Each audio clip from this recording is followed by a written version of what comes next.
салом алейкум дӯстон, мо дар Симиганҷем, тарафи Ваҳдат. Даятон бошад, ҳамҷара аз офати табиӣ сел мостҳоро бурдагӣ буд ва бо як тезга дар боло сохтестанд. Шахсоне ки саҳмгузорӣ мекунен, ҳазор раҳмат шумода.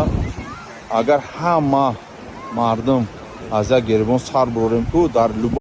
Ассалому алайкум бародаро, ҷа Симиганҷай ба ёдтон боша, як чанд қадар пеш офатҳои табиӣ шида буд, ҳамҷара об бурда буд, ҳамин мост рафта буд, чандин нафаро вафот карданд, мошиношон қатъи худшон қатъи инаи адира нимша гирифта бурда буд ва алҳамдулиллоҳ имрӯз бо дастгирии мардум, бо дастгирии хайрхоҳо анаи мост айсари нав кушода шуд. ҳазор раҳмат ба нафарое ки саҳми худшона гузоштанд барои айсар таъмин кардани анаи мост.